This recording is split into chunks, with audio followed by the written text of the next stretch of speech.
Looking to take your event to the next level with professionalism and energy? Contact World One Development. We host events, have radio personalities, offer community engagement and videography. We also do live radio remotes, red carpet appearances, create promos, event recaps, drops, and flyers. We also create customized advertising packets to promote your business, organization, or program. Visit our website at world1development.com. You can also reach us on social media at World One Development.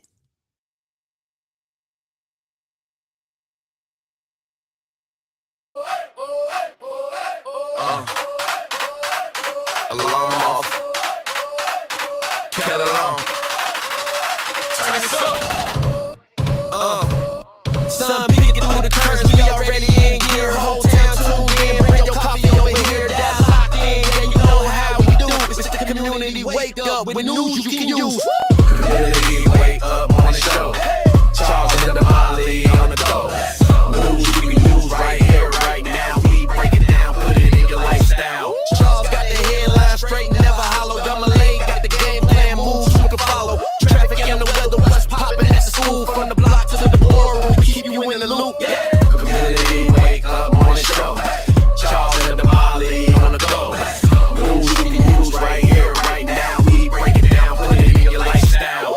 From the front porch to the car, hustle, keep it light, keep it real, keep the hometown muscle, turn it up, let the whole crew know. You rockin' with the community wake up morning show.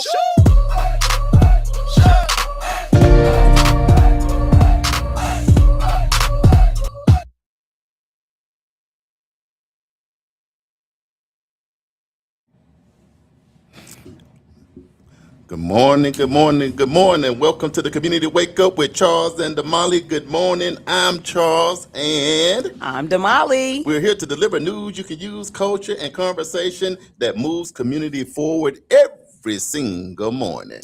So today our theme is leadership and responsibility. We're going to talk about it. We will be providing listeners with valuable information about our theme and what it means to community. The goal is to inform, empower, and connect community. So, Charles, how you doing today? Man, I'm doing good. It is Throwback Thursday, Thankful Thursday, where we are here live. Check it out on nycu.fm. That's number one. We live locally on KBOB 89.9 FM, where we get to tell our story our way. Shout out to the world famous, the man, the myth, the legend, Uncle Bobby E, baby. Yes. Don't forget about the Juice for you youngsters that want to be part of this media space that we're in. Check out the Juice. Those are high schoolers that's able to come on the radio, get their training right, and travel. Memphis, Washington, D.C., L.A. You never know where they might go. They even go to Africa sometimes. So you want to check out the Juice. Bring them young people out. Don't let them just sit in the house. We also, for you YouTubers, we're live on YouTube, the official World One Development news that you can use, like my cousin say down there in Arkansas. Man, I am so excited. I call it Baby Friday. Other people call it Thursday. You call it what you want. Hey, it's been such a great week. I mean, the weather has been phenomenal. It's been a good week with Damali because we don't always get along. But we've been getting along since we started the Community Wake Up. She waking up and I'm waking up. Shout out to Steve, our producer. Shout out to DJ JB Smooth. Yeah. And to all of you that tune in every morning, because we do not take it for granted. Damali, how are you feeling? You know what? I am feeling pretty good because this morning we actually started out at 50 degrees. We're moving up to 70 degrees. Currently, it is 56 degrees in Tulsa, Oklahoma. Listen, y'all, this is my time to shine. However, the whole allergy thing, man, I'm trying to stay out of allergy jail. Yeah, I've been noticing that. It ain't working though. It's not working? It ain't working. It's trying to get me and I'm still running. I'm running, trying to get away. It's amazing how a lot of times people don't even have allergies for a season of their life. Right. And then all of a sudden, out of nowhere, poof, the allergy just show up in their nostril. Exactly. Show up all in this little area. So we got to find a way. We got to get an allergy specialist. Man, because I think some of my siblings that moved to Oklahoma, they didn't even have allergies initially until they moved here. Yeah. You know, so it's amazing how as you get older, you can get allergies. People pop up and all of a sudden you're allergic to stuff that you've been eating all your life. All of a sudden you got asthma. So is it something in the food? Is something in the air? Or does it mean that time is just ticking? I don't Hopefully, know. Y'all let us know because we don't know. That time is just ticking on you. You know I think about? Dr. Furdu's gonna be in next week. Next week on Tuesday, Damali. So remember, y'all, all this month it's been a real test. We testing systems, cameras, sound, drops, and all of that. And y'all done hung with us through it all. Yes. So come next week when we come on the live, we're gonna be bringing back Dr. Furdu. He'll be live in the building doing a medical report. So for some of the people that got some of those medical answers, we are back. Also, Lieutenant DeLorean Sanders. Yes, he's Sanders is coming back. So we're going to be coming back also with the police report, making sure that community policing is in line. We want to know what's going on with ICE and all of that fun stuff. So it's going to be a lot of great stuff going on. So we are excited about March, and we're going to be getting into the spring. Yes. So it should be warming up more and more and more. So we're going to give you more next I'm month. telling y'all, this is my time to shine right here, boy. I love it. Getting up in the dark. Ain't cool. Yeah, that's not the funnest thing. No. We got to get up when the sun is up, you know. So but it's coming. It's coming slowly but surely. All right, Damali, bring us down because I know I'm turned up. You turned up just a little bit. Turn us down. Get us right before we take off. Yes, absolutely. So you guys know it is time for the morning affirmation. This is Charles's favorite time of the day. Yeah. Because now it gets us just to refocused and recentered before we take off and start doing all the stuff that we got going on today, right? Right. So do you want to do shout outs first, or do you want to go on ahead and do the affirmation? I think to bring the affirmation, because that way if somebody on the live is too turned up, we can all bring this thing in and get centered. Okay. And then we'll all take off together. You know how you be on that plane? Yeah. And they come around that runway and they sit still and they say, prepare for takeoff. And they rev up the engine. Sit for a minute. Yeah. Let you sit. Then you hear this thing. Yeah. Yeah, that's what we're going to do. It's time to go. Like that today. Okay. It's time to go. Okay. So let's breathe in. Breathe out. Breathe in. Breathe out. All right, here we go. Today's morning affirmation. It says, I lead with integrity, courage, and compassion because leadership is service. So let's break that down. The first part says, I lead with integrity. Integrity means I do what's right, even when no one is watching. It means my words match my actions. It means I don't bend my values for applause or approval. If I say, I stand on it. Then it says with courage. Leadership requires bravery, courage to make hard decisions, speak truth, admit mistakes, stand alone when necessary. Courage means you don't lead from fear, you lead from conviction. And then with compassion. That's powerful. Compassion reminds us that leadership isn't control, it's care. It means listening before reacting, understanding before judging, and considering people, not just outcomes. True leadership balances strength with empathy. And finally, because leadership is service, that changes everything.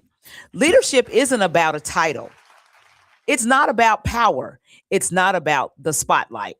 Leadership is responsibility. It means you serve the people you lead. You protect them, you develop them, and you uplift them. Whether you're leading in your home, your business, your church, or your community, service is the foundation. So today's reminder is this: lead honestly, lead bravely, and kindly, because the strongest leaders don't dominate, they serve. So if you haven't figured it out, today's theme is about leadership and responsibility. Molly, I'm telling you right now, that is so on time, and that's a right now word, because right now, first leadership, I believe, starts in the home. Absolutely. So that's the first part to start. So how you treating your kids? You hollering? Who you hollering at before you leave the house first? Right. And I think when you talk about leadership, it's making me think about the leadership in our country right now. Mm-hmm. So I always got to ask a question, because I got to make sure y'all tuning in and listening in. Right. How do you feel like the leadership is in our country right now? You know, good or bad. Mm-hmm. Add some pointers as the kind of leadership you prefer to see. Mm-hmm. You know, because a lot of times we may criticize what we see, but I think what we got to do is still add value, right? Add some input, right? Add some recommendations to the type of leadership, that we would like to see. Because what you read, man, just imagine if our international, national, and local leadership followed what you just read with that affirmation. Think about how much better our world would be, our country would be, if everybody led that way with those type of principles. But I think sometime along your way, when you get in leadership, you can slide off the road, and if you can't get back on, you lost in the sauce, and now you're doing and acting and operating in a totally different way, than what you used to. So Damali, when you read it yourself, so I'm gonna unpack what I think about leadership. Okay. Y'all ask me, when y'all see leadership, 2 or 3 things that y'all look for when somebody say they in leadership. And then we'll give our little pointers on what we think. So Damali, when you think about leadership, what are the 2 or 3 attributes you're looking for, in leadership? Well, I think just what our affirmation said, leadership is not about a title. Right. And I think what happens with some folks is that they get power and they abuse the power. They want people to serve them instead of understanding that power is to serve the people. Right. You're supposed to be listening to the people, understanding the people, and trying to make life better for the people. Not, I want everybody to worship me. Right. And I did this, I did that. It's all about me. And so I think we get that, confused. The other thing is we're supposed to be protecting the people. So the decisions that you make, you should be thinking about the people and not about yourself. Right. And I think sometimes when, certain leadership, that we put into office, which is why we have got to be so very careful. And we've got to, when we go to the polls to cast our vote, we've got to understand who these people are and what their platform is that they're standing on. Because you can put somebody in office that just destroys everything that has been built thus far. They're not thinking about the shoulders that they're standing on. So I think that, we got to understand the power piece. We've got to understand the title, because it's not about title. And then we've got to understand we just got to love each other. Treat people the way you want to be treated. Right. You don't want to be lorded over. So don't lord over someone else. Right. And I say, when I think about leadership, some of the attributes that I look for is, one, I look for, how do you live your own life? That part. So if you're in a leadership before me, I'm looking at, how are you living your own life?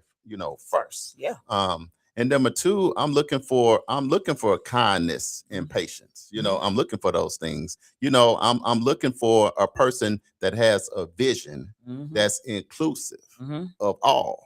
It depends on the position. So I'll say, now, if you're the president of the United States of America, then I'm looking for you to be, because you are, regardless of what people may say and do, I feel like you got to be emotionally stable. Right. Because regardless, people won't agree with you all the time, but you always have to stay in a mature space that says that I'm still the president for everybody. And irregardless of some of the decisions that I make, you may agree with, you may not agree with, I still got to have an inclusive plan for everybody. Because at the end of the day, on the federal level, it's a democracy. So you get a right to vote. So just because I didn't vote for you, you still, at the end of the day, my president. Correct. You bring it down to a governor and not down to the state, because basically the president is the CEO of our country. Our governors are the CEO of our state. So if you're the CEO of our state, you need to care about education. You need to care about all those different things. And I think another thing I love about leadership is that I look for if you hold yourself accountable, because you got to think, even when you're a leader, it does not mean you will not make a mistake. Right. So when you do make a mistake, I love to see leadership to say, y'all, my bad on that, but not come in trying to find a scapegoat to say, even though you being able just to admit, man, I thought we should have went this way, we lost in that, we need to go back this way, that's on me. So I look for a leader to be able to do that, so, and then I have to look for patience and kindness. Now, I understand sometimes when you lead, man, you got to be tough, because you're leading people. And there's a reason why you're in that leadership spot. But nevertheless, you got to think about you're still people and you're not lording over people. Right. So I'm asking y'all on the live, what do you look for in a leader? And we'll go to live. We got to give some shout outs anyway, right, Damali? Oh, we do. We do have to give some shout outs. Let's see what's on with us already. All right. So we got Richie Anderson on this morning. Good morning, brother. How are you? Oh, brother. He's brother today. What's going on, bro? What's going on over your brother today? You're not cousin or uncle. Your brother today. Brother Richie. Anderson, welcome to the show. All right. We got Dominique Harper is on. My little bro is up. Look, see, he catches straws. See, he get excited. He ain't going to tell y'all. He get excited about the weekend. Yes. Because he probably going to pull the grill out. Okay. He's probably going to bring out a little something. Yeah, see, when he gets to see in his mind, this might be already Friday. But, bro, I appreciate you locking in with us this morning. We got Cousin Pearly. Cousin Pearly. Now, you talk about leadership. Those two people in leadership, I want to see what they say. Yeah. The qualities they look for in leadership. So, Donnie said, good morning, World One family. What's up? What's up? What's up? Uncle Brian said, good morning, guys. That's all he said was good morning, guys, this morning. Cousin Pearly said, good morning, family. Good morning. Mama said, Mom is watching. Good morning, Mommy. Mom, what's going on? Good morning. Uncle Brian said, this place will give you allergies. You sure right, Uncle Brian. It's too much. Woo. Ragweed or something. I don't know what's going on, but it's too much. I think in Oklahoma, you in the Midwest. So you get a little bit of everything. Yeah. You get that up north stuff, you get your down south, and the hurricane comes. You don't feel the hurricane, but the dust storm comes by. Yes. You know what I mean? You be looking up like, them clouds? No, that's sand. So that can get you sometimes. Right. Uncle Brian said ICE has been very busy in East Tulsa. Uncle Brian, I don't know what happened because I was so tired on yesterday. So we didn't talk about this, but yesterday we had a really nice event at the 36th Street North Event Center. Acute Inflections was actually here. They're based out of New York, and they do jazz and a little comedy, and it was a really nice program. So I ended up being up all day, working all day, doing that program, and then by the time I got home, I wasn't watching news and nothing else. I was like, I'm wiped, so I missed it. Right. So Uncle Brian, you'll have to fill us in about what happened with ICE, and I'll check it out after the show today. The beauty is, if Uncle Brian said it, it's going down. If you out east, and we already know when you live in Tulsa who mainly lives out east. Yep. Then prayers that folks not being out there crazy, because we saw Minnesota, we've seen some other states. So if it's heavy in that area, let's be prayerful, because we just don't want it. It's things you got to do, but we can still do it the right way. Exactly. Back to the live. Who else on? Exactly. Let's see. Ms. Renee, that's me, said speak. Charles, you was talking. You resonated with her. Come on, Miss Uncle Brian said, to be a leader, you have to humble yourself, and you must put everyone who you are trying to lead before you and your needs. This will always come first. They will always come first. Yeah, Uncle Brian, that's what you should do as a leader. Right. But oftentimes that does not happen. Ms. Renee said, leadership without integrity fails fast. Right. Look for someone who keeps promises, takes responsibility, is honest even when it's hard, and people follow trust before they follow titles. Right. Hey man, that's real good, Ms. Renee. That's really good. And if you guys don't know, Ms. Renee is a small business owner. She actually does eye exams. And sells glasses and all of that. So you guys need to check her out. Ms. Renee, send me your contact information and stuff, because we do this thing called Small Business Spotlight. So your business is definitely one that we need to spotlight. Yeah, because we at that age where you don't know till you don't know until you drive and then can't read none of the signs. Right. You're out there riding, all of a sudden Daddy, where you going? Shut up. Don't be disrespectful. As you pass your exit, right? Daddy, are you sure silence in the car? Right. I know where I'm going. So sometimes, Renee, we got to come see you, because as you age, one of the things that can challenge you a little bit is that. But this LASIK eye surgery, man, that thing is snapping people back to the 20/20 vision that now. Part. So, but we might have somebody come in and talk about that, because I don't know how safe or unsafe, but it's been around so long. Yeah. I feel like by now, if you get a little older and they can just pull that little film back and you back at 20/20, man, might not be a bad idea. But if your eyes gonna dry all out and you can't blink, got to sit there with your eyes open all the time. I don't know about that, but see, I don't know, y'all. Not you can't blink. But if you done had LASIK eye surgery or something and it's been good, let people know. But I'm thinking some Visine and you know what I mean? Nah, sometimes that don't help. May make it work. Look, let me tell y'all, we got a loaded show today, because we're talking about one of the number one things is leadership. And Damali, I'm hopeful we're able to talk about it at home. Right. We'll talk about how our local leadership, our state, and our government leadership, and across the country, because Damali, I'm so glad we're hitting on this before we get to next week. Because leadership is everything. Let's kick off here. What do you think, Damali? We have another couple comments too. Let's get to the comments first. Okay. I want to make sure that everybody on the live is in here. Right. Well, first of all, Miss Judy Elliott is on. Hey, Miss Judy, how are you? Julie Elliott. Well, I like that name. Miss Judy Elliott. Yeah, Elliott. I finna say Judaism. That's my older sister's mama. Older sister mama. Hey, welcome to the show. Thanks for tuning in today. Okay, and Cousin Pearlie said, I think leadership should be aware of where they're headed. And they are leading, and leadership is being responsible for the direction you're headed. So you're taking people in a direction, but you got to be responsible for the direction you're taking people in. Let's go back to the live. I want to make sure we get out of live because this is an interactive show today. So get ready to think, get your pen and pad out. And while you're at it, if you're on Facebook Live, click that share button so that your family and friends can see the show. And also text 4 or 5 friends per Damali. Let them know. I said 5. The community wake up is on and we live. Yes. Dominique says, in leadership, the qualities I look for are ethics in discipline, compassion, and punctuation on accountability. Leaders have to own their flaws so that they can correct their team's flaws as well. I totally agree with that. That's good right there, bro. Yeah, I mean, don't you hate when you have someone who is over you, they make a mistake, but then they come in and bash everybody that's up under them or throw somebody under the bus, and that person ends up getting fired, and it's like they didn't even do it, and everybody knows that they didn't do it. Right, and y'all know we going somewhere with this, so that we just laying the foundation. You know we going somewhere. People come in because their daddy owned the place or mama owned. Now they done got put in leadership at 20. You got to train them to lead you and all that. Oh, we gonna talk about that today. Let's get the groundwork. You know how I go. You've been working for 20 years. You can't get promoted, but they bring in somebody 20, and you got to train them on how to be your leader. Right. In our community, because we got to talk about our community. Us is a little bit. Exactly. Back to the live. We ain't gonna. So we got Pastor Chloe is on. Chloe Allen, how are you? What's going on, my sister? Love you, miss you. And then Prentice Osborne is on. What's going on, bro? What's going on from the B-Town? Yes, and Pastor Chloe said, I'm on this morning on behalf of Pastor Doug. Look. If you don't Good morning, know, Pastor Doug. If you don't know, our heavenly listener, because I know he's listening. I think he's in here. Listening to us. But he was our #1 fan when we first started radio over there on KBOB 89.9. He was the first one on the show. He was the last one to leave. And every time we had seen him at church or in the community or at Max Wings, he would always encourage us. So miss him, but still feel him because, he's just a moment away. Yes. Literally. So thank you, Pastor Chloe. Okay, so those are all the comments that we have. So go ahead and make your point. You were making a point. Do you remember my point? Yeah. I remember what my point is. I think.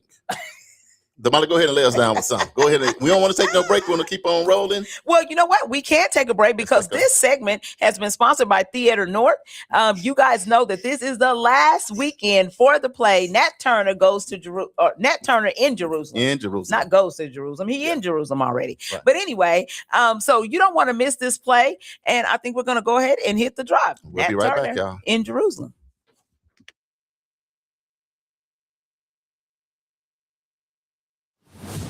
Theater North Tulsa presents Nat Turner in Jerusalem at the Tulsa Performing Arts Center. A powerful 2-person drama imagining the final night of Nat Turner. He confronts Thomas R. Gray, the man who recorded his words and helped shape his legacy. Written by Nathan Allen Davis and directed by Keith Daniels. It's the hit stage play. Nat Turner in Jerusalem. Explore faith, resistance, and the cost of telling the truth. Don't miss Nat Turner in Jerusalem. Playing at the Tulsa Performing Arts Center, Liddy Dungeons Theater. February 21st and 22nd, 8 o'clock and 3 p.m. And February 28th and March 1st, 8 o'clock and 3 p.m. Get your tickets now for Nat Turner in Jerusalem at TulsaPAC.com or call 918-596-7111. Nat Turner in Jerusalem by Nathan Allen is presented by arrangement on behalf of Samuel French Incorporated.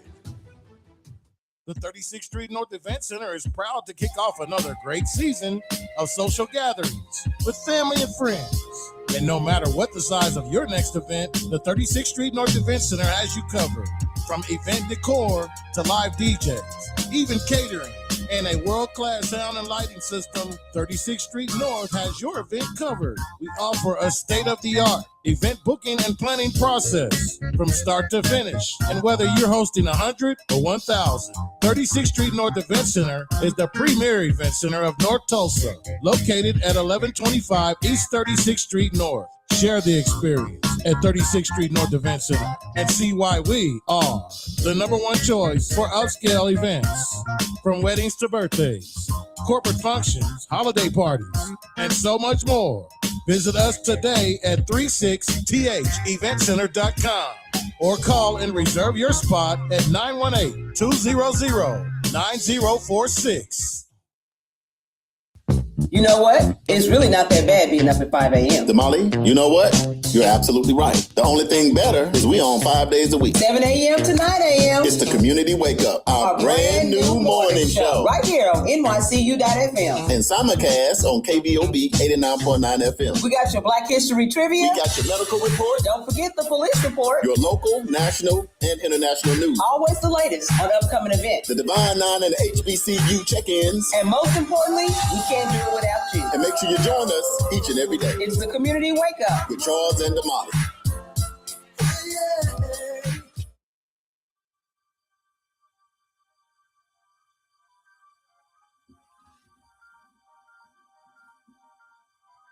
Welcome back to the Community Wake Up with Charles and Damali. It is Thankful Thursday. It is Throwback Thursday. We're live right here in Greenwood, Black Wall Street, Tulsa, Oklahoma, and we doing this thing on this Thursday. You're locked in on NYCU.FM. If you haven't heard about it because you're just on the Facebook Live, on your phone, just go to Google or on your laptop or on your computer or on your laptop or your iPad.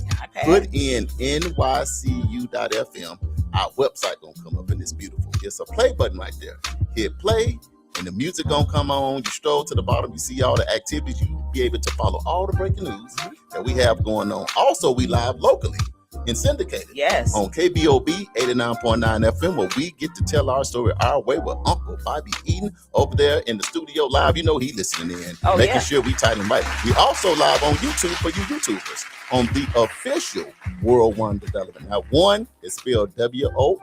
The official World One Development news you can use, but y'all got the best seat in the house, the best seat in the planet, on the planet. You live in studio with us right here in Tulsa, Oklahoma, right here on Black Wall Street, right here on Greenwood, and we fired up about this show because we finna get down through there, take them through there, Damali, how you feeling on this Baby Friday? You know what? I am feeling pretty good. You know what? This is week 4, day 19 of the Community Wake Up Morning Show. I know. Happy Black History Month. Yes. How has your Black History Month been so far? You know what? It actually has been phenomenal. We've been able to do some things. We've been able to participate in some activities, you know, and just being able to reflect, you know, on where we've been so we can kind of roadmap where we're trying to go. So it's been great. Let's make sure people are represented for Black History Month. In your family or your job, what's the #1 thing you do for Black History Month that you always remember? Like when Black History Month comes, this is what we do. This is what our family do to make sure that we are honoring our ancestors whose shoulders that we stand on. So Damali, I'm gonna come to you first. It's Black History Month now. It's Black History for us every day. Let's get that right. Every day. But this is officially Black History Month. Damali, what are some of the things you and your family do? It may be traditional to represent or to honor, you know, Black History Month. So in our family, once again, for us, it's always been Black History. Oh yeah. Every day. Okay. I mean, so I know your mama. Yeah. And she my mama. Yeah, okay. You better know. But one of the things I do remember that my mom used to do with us is we would watch shows like Roots and Queen and Shaka Zulu and those things because it reminded us of where we came from. You know what? I can't even watch Roots. Really? I tried a couple times. It's bad. But the tip of my ears get hot, you know. Not the tip. The tip of my ears. And I don't even know what it means. Yeah. I don't know if I'm finna turn into a dragon. I don't know if I'm just finna stuff. Because I don't know about y'all, but in Arkansas, whenever they would show Roots, it'd be like a fight the next day. You know what I mean? Yeah. So I could understand that fight. So for me, it's extremely disheartening to watch Roots. And to each his own, you know. But for me, it's just because I just can't comprehend how humans could treat other humans in that kind of way. That's really, really hard for me to deal with when all you're doing is just trying to live. You're just trying to be, you know, and all that stuff. So back to I'm saying, I'm tell you what I did watch. What's that? Rosewood. Oh yeah, Rosewood. That's Rosewood? oh yeah. At the end with the house they burning all that stuff. But Damali, you know what? It's good that we acknowledge Black History Month, even if you don't do it all year, because man, you got to understand the sacrifices. Sacrifices. You got to understand the shoulders we're standing on, because somebody paid the cost. You know, there's a cost to be paid, and somebody paid it. Somebody paid the cost for you to be the boss. Exactly. Yeah. Exactly.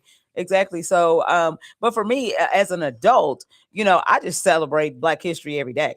You know, because I am excited and ecstatic that I am able to be in the position that I am in, to do the things that I do. And I understand that, you know, those sacrifices from Roots and Queen and Rosewood and, you know, 1921 Tulsa Race Massacre and all of that are the reason why I'm able to stand here today and be on this radio podcast and to even talk about the things that we're talking about. It's still tough. Yeah. There are still some challenges in our country and in the systems that we fight every day, but still I have a better opportunity than those individuals that were back in those days. So I understand that sacrifice. I'm very clear about the sacrifice, and I'm, you know, trying every day to make sure that I am someone that this next generation coming up behind me, that they can stand on my shoulders and be able to say that because of Miss Damali, I'm able to do this, and this. Again, I'm actually, what do you traditionally do, you and your family, during Black History Month that makes it special for you and yours? What I try to do is participate in plays. You know, stage plays that kind of reenact certain things and all of that. And for 2025, in those areas was good for me and Damali, because here's the thing. Even though it's 2026, y'all check this out. In 2025, Damali and I were honored in Alabama. Yes. You know, so we went to Selma, Alabama, and we was part of the reenactment of Bloody Sunday. Yeah. Because it was celebrating 60 years of Bloody Sunday. If you don't know about that, it's in Selma, Alabama, on that bridge where they had to walk across. The Edmund Pettus Bridge. The Edmund Pettus Bridge. They had to walk all the way to Montgomery, Alabama. So we was with some foot soldiers, y'all. In 2025, we was down there with Uncle Bobby. Yep. We had a good time. And if you don't know how people appreciate Tulsa, Oklahoma, especially from Tulsa, we went down there. Shout out to Cam down there in Memphis, and foot soldiers from Florida and Arkansas and Texas and Alabama and Mississippi. We was all in Selma, Alabama. And man, we got out there on that bridge, and the police were behind us, and the youth was with us. And then we just did a reenactment of going across, and we were singing and chanting. We're talking about Black History Month now. And I can tell you, like, halfway over that bridge, this is the spiritual side of it. I looked at that water, and it's like everything started to slow down, Damali. And it's like I could kind of hear what was going on. I could feel what was going on. And for a moment, I mean, because when you look at the video, you see the police lights going and all of that. And I'm thinking, man, people had to do this and then walk about 2 hours to get to Montgomery. So that was one big thing we did. And then in October, we went to Memphis. And the crazy thing is this is when they had started sending out and deploying the National Guard. You know, so we went down there and did the reenactment of when they stood on that line. Sanitation strike. Sanitation worker strike. Let's say what was so crazy about that. This was in 2025 now. While we was there, the National Guard happened to be in Memphis. So while we getting ready to reenact the sanitation march and stance that they took, I was looking at Damali and Uncle Bobby and all of them saying the Army National Guard is here today. You know, doing the same thing that they was doing like 60 years ago. And it was weird to be like, we're like back in history and in real time at the same time, because that's why they said you have to be educated, because check this out, history can repeat itself. And that reminded me of that, because we tried to get the Army National Guard to come with us while we was doing the reenactment. They said, no, we ain't signing up for that, bro. So they didn't do that. But they were in Memphis going around arresting people, grabbing people, snatching people up. It was just like it was back then. And people are not really doing anything. You know, so Damali, how did that make you feel in 2025? During right now, that even something 60 years ago, it was right there in front of you. You know what I mean? Well, I mean, it's the same thing, different day. You know what I'm saying? And we just have got to be aware of what's happening and what's going on, the dangers that we face. And that's why leadership is so very important.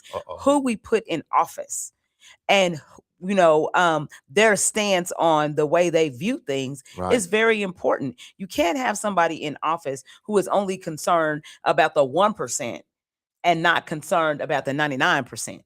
You know what I'm saying?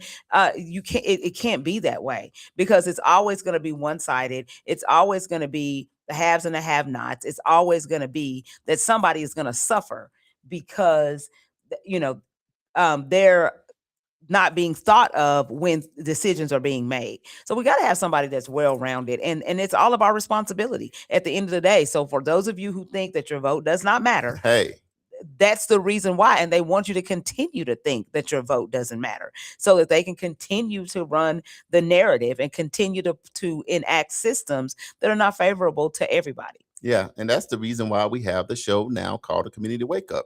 And we making a sacrifice to be here every single morning because it's going to be a lot going on during this election season and all of that. And we want to be right here to be able to tell you the local, the national, and the international news. Because here's the thing, and I'm going to say it again, Damali, this time when you do or don't get out the vote, we either going to go back, and I'm going to say it, we either going to go back 50 years or we going to go forward. In this election, and I might have to replay this one day. If we don't put the right people in office, now I'm not telling you who to vote for because we live in a democracy, but I'm telling you right now, if we don't put the right leadership in office in 2026 and make the right votes, we finna go backwards. So you know how you throw your car in reverse and slam it to the floors, especially if you're on some gravel and you going backwards. Kick up the gravel. I'm sure we don't want to do that. And when people start removing signs and removing this and pulling history, and people not doing that stuff for nothing. That's like There's a precursor for something bigger. So that's why we're doing the Community Wake Up, because we got to have our own media that look like us, that at any time you can tune in to the Community Wake Up. I don't care if you're in New York, California, Puerto Rico, Africa, LA. So we're doing digital radio because the thing about it is now they're buying up all of the networks. So now CBS, NBC, BET, MTV. Pay attention, people. Pay attention. The 1% is buying up all of the media. So now you're not going to have too many places to get your real news, you know, so it would be a good idea to let all your friends know, like, a wake up is a wake up, because we're going to be talking about the real stuff. We do our homework. We hear local doing a lot. We work with the government. Damali is a commissioner. We go national and we go international. So we're going to make sure that our community is informed, so at least you know what's happening and you can take action. So Miss Renee, I'm gonna go to the live for a few moments. Miss Renee, I got your information. Thank you so much for providing that to me. I appreciate that. Let's see. Janine Ford joined us. Thank you so much. Welcome to the show. Lataja Roll joined us. Good morning. What's going on, cousin? Yes. Let's see who else is in here. Dr. Tamika Rogers is watching. Girl, where are you going today? Dr. Tamika Rogers. See, Dr. Tamika Rogers said we're gonna get you in here because she go down there and get bills passed. Now, when people say bills, we're not talking about dollar bills. What? We ain't talking about dollar bills. When we hear bills, you know, you have to go down to your capital, and sometimes you can create a bill. You got to get you to an official, and you got to get them to walk that bill, because you know what goes on in your community. You know what the kids need. You know what the elders need, and sometimes you just have to get involved. Exactly. Dr. Tamika says, good morning, cousins. Hey, what's going on, cousin? Uncle Brian, let's see what he says. He says, I think the weather gets warmer. I feel like the ghost of 1968 may come, and like both Europe and the Mideast had a summer of change. I feel like 1968 will repeat itself in 2026.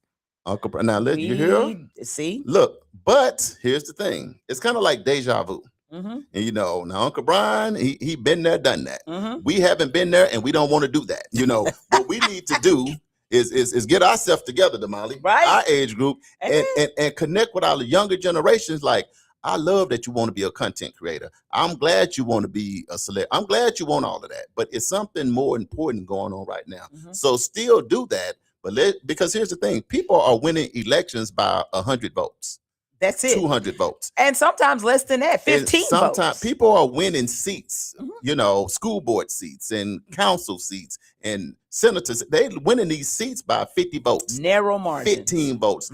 That's why all of a sudden now ICE is here in East Tulsa, you know, because now you got to, people are sitting back studying us, what we eat, what we drink. And some people, y'all be drinking way too much stuff. Anyway, we ain't gonna talk about that today. What you eat, what you drink, where you go, these cell phones we got, pings everything that you do. They know what snacks you want. And so all these M&Ms y'all eat in the dark when y'all supposed to be on the diet, and you got that bag of chips, the cell phone telling on you. You know, so you just got to know that we being watched and being studied, but we don't have to go out like that, Damali. No, we don't. We just gotta wake up. Yeah. So that we can be in tune to what's going on. Okay, Dave and Donna Jones said, good morning, family. What's going on? The Joneses are in the building. Yes. Cousin Pearlie said a leader should be able to feel the pulse of its constituents. Right. Right. Right. AJ, Arthur Johnson said, good morning, family. Mr. Energizer, he is our Arkansas ambassador. If you didn't know, he fires up the J-Bone Lounge right here on NYCU.FM every night, Monday through Thursday, from 11 p.m. to 3. See, Mr. Energizer don't sleep because he has stuff on his mind. So for you late nighters that can't sleep, just go to NYCU.FM and he be crunk. He take his afro, he braid it down, he starts spinning. He has all this other stuff. It's a whole vibe with Mr. Energizer. So Arkansas, stand up, because Bigfoot Country is part of the NYCU.FM family. Thank you to Mr. Energizer. Renice Jones said, good morning, family. All the way in Louisville. Mr. B's Collision over there, Crash, said, good morning, Crash. family love. Today, we getting into this thing, leadership. Me and Crash been talking about leadership for about 10 years, but we going to take a deep dive on it today, Crash. Oh, Cousin Pearlie got to leave us. She said, have a great show. I'm headed to an appointment. Uh-oh. Prayers over your appointment, cousin. Yes, absolutely. Uncle Brian says, can anyone tell me why we have the Crown Act as law here in Oklahoma? Uncle Brian, we're gonna have to talk about that tomorrow. We got the politicians coming in. Yeah. We just take we making footnotes. Yeah. All right, let's get us some groundwork, Damali. So we're gonna lock in now that we talked about that. We done ranted a little bit. It's 40 after the hour. It's 56 degrees here in Tulsa, Oklahoma. It's gonna be a beautiful day. But we're finna get to this leadership thing, Damali. Let's go. So today we're talking about leadership and responsibility and how it shows up in our communities locally, nationally, and internationally. Because leadership isn't just about position, it's about accountability. So on the local level, right here in Tulsa, leadership conversations are happening around public safety strategies, economic development in North Tulsa, youth programming and violence prevention, affordable housing initiatives, and small business support. City leaders, nonprofit directors, faith leaders, and grassroots organizations are being called to demonstrate transparency, collaboration, and measurable results. Leadership locally means listening to the community and responding with action.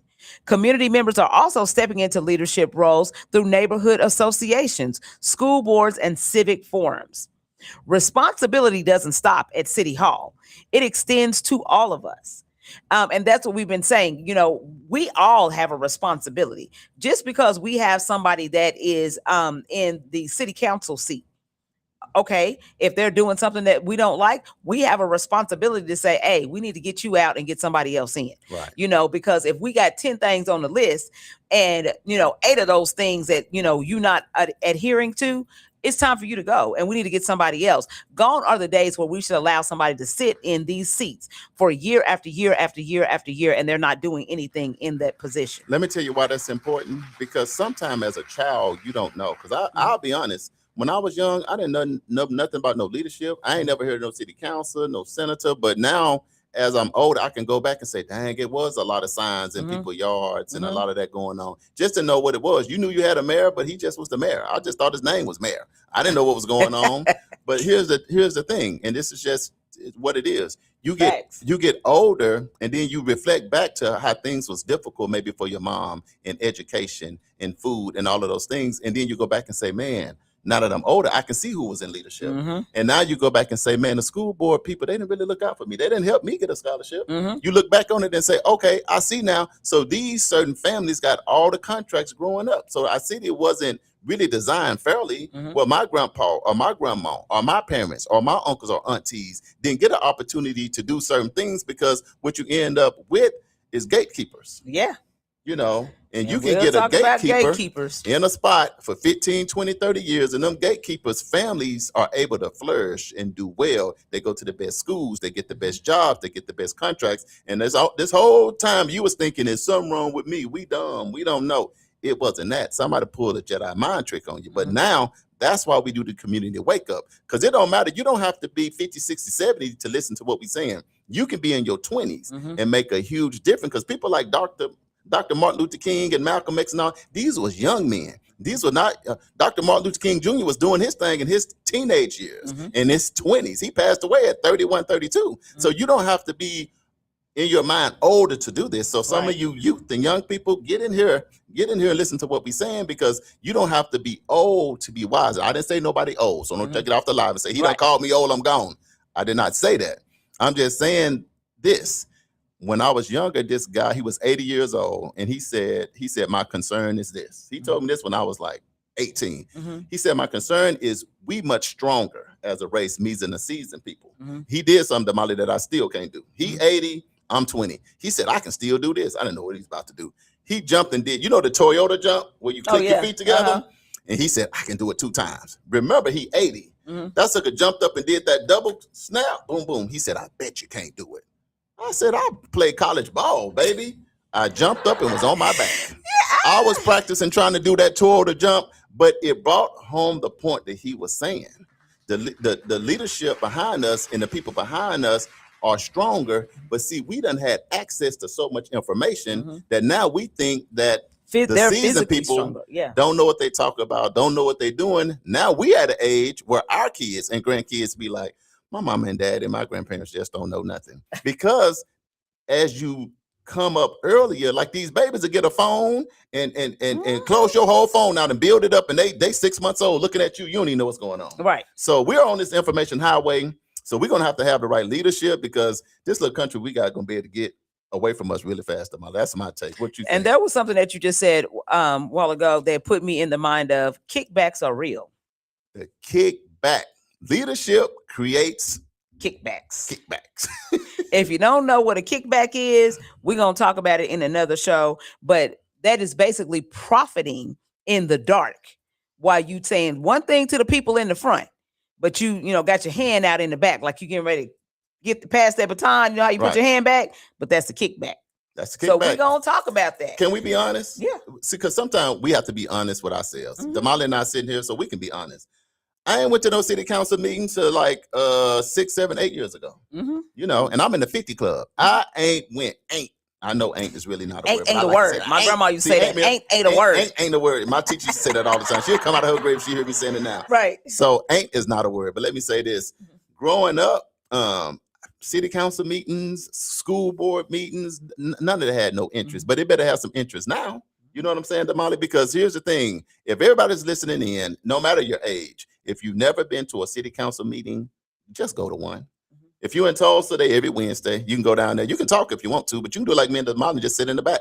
But you also go to your school board meeting, because they're talking about everything that's going on. So if you've never been, that's where our own accountability come in. Because if you don't go, when you in your own household, what can you tell your wife? What can you tell your husband? What can you tell your kids? What can you tell your family? Or you just completely out the loop. You don't know what the mayor's office is doing. You don't know what the council is doing. You don't know what your state representatives and your senators and your commissioners, and you don't know what. So you just kind of going through life like everything's gonna be all right, and you wake up one day under a bridge homeless, because you was out of touch, out of tune what was going on. So we're not gonna do that. We're gonna wake up, because a lot of this stuff, it targets certain groups of people.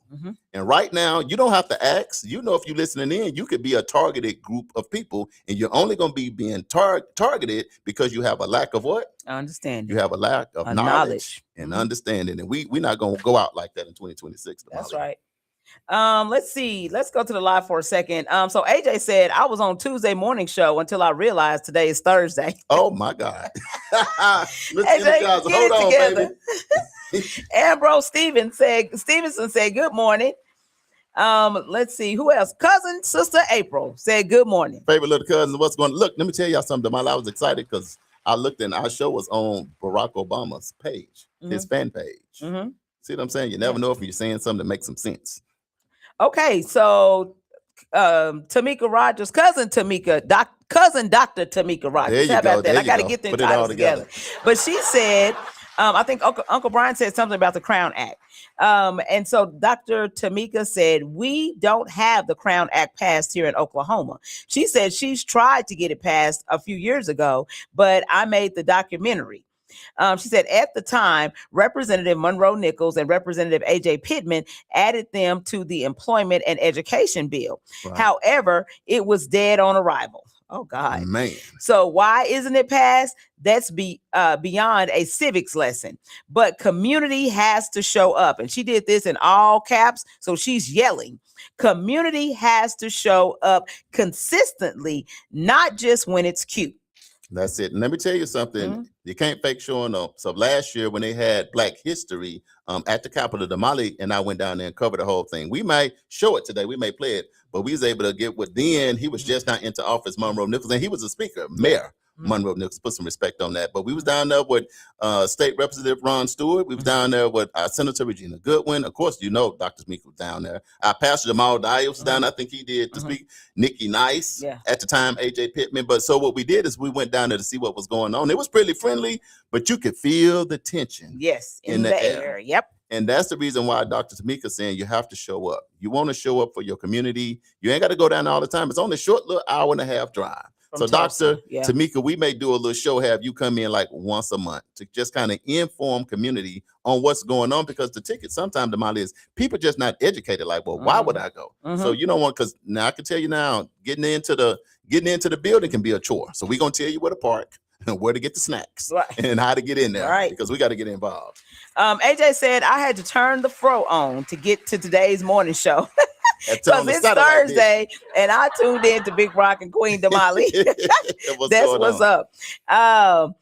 Dr. Tamika Cousin said, "Oh my God, Oklahoma is a kickback state." Yeah, Oklahoma is a kickback state, and the state that you in is a kickback state. Because let me tell you something: the kickbacks. If you don't know what the kickbacks are, just look in the community in which you was raised. Look at what names you see always on everything, and then you realize.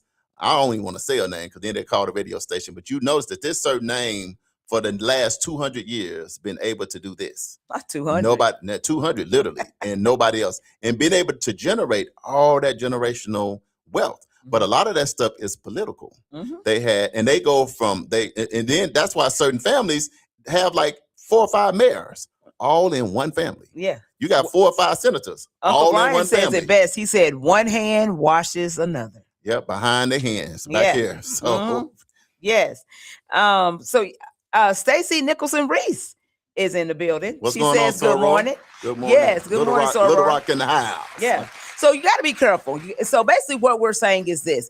When we talk about the community wake up, it is more than just getting out of the bed and getting your coffee. We're talking about waking up your mind to some of the things that are happening in community that affect us all on a local, national, and international level. Let's go ahead and just do this, Damali. We're going to lay the groundwork, local stuff that we're doing, and then the national stuff and the international stuff. And then we're going to unpack that together. Is that all right? Yeah. So we just talked about locally. Okay. And what we did. So on the national level, when we're talking about accountability and policy, nationally, leadership discussions are centered on government transparency. Fiscal responsibility, border and security policy, economic strategy, and education reform. The ongoing debate about how federal leaders allocate funds, enforce laws, and address economic inequality. Across the country, voters are demanding accountability, not just promises. See, that's that deflection. So the national thing is when they say, how Elon Musk get all the government contracts? You know, a lot of time when people in office, they do things that are not even supposed to be done. Like how you get all of the contracts for you when the contracts are supposed to be available for everybody to bid on. But that's what can happen when you have the wrong leadership. You don't even understand how fast you can flip. It's a reason why 1% of the people got 99% of the wealth. 1% of the people got 99% of the wealth. What that is a lot of people that's not engaged. That's a lot of people that's uninformed. Kickbacks. Like Uncle Brian said, there's too much money going out. And those are things we got to think about. Because let me tell you something. Them city contracts are hefty. You're talking about $1 million contracts. Those state contracts, like workforce and education, things that you can apply for, they are there and available. But that's a lot of times why they want you to not even, if you're not even voting, then you're not even on the first step. These people down here running around, what they call the lobbyists, they down there at the Capitol lobbying, putting money in people's pockets. And this is another thing I realized, Damali. I thought that when they was lobbying and then giving money to campaign, in my mind, I thought they was just giving a lot of money. Right. That's what I was thinking. Right. But it's only so much by law that you can give. These people getting stuff passed, they done gave $100, $200, $500. I think the cap is like $2,500. In my mind, all this time, I'm like, Damali, they got us. Because we can't give enough to certain campaigns. But a lot of times, the bottom line is this. If Damali's running for office and she see me on the campaign, and I done gave to her campaign, and then I show up at the meeting, you got her, she's still human, and I look at her, I gave to your campaign, you know. Give it a wink or a nod. So when the scholarships go out, when the country, so if she's a city council, you know, or she a senator or she a state representative, then I done only gave $250 to her campaign only. Right. But if I put something before her, if I apply for a contract, when I make eye contact, I'm like, look, I gave to your campaign. Y'all see what I'm saying?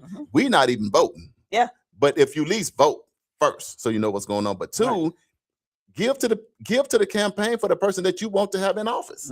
I'm not saying you do something illegal. Didn't say that.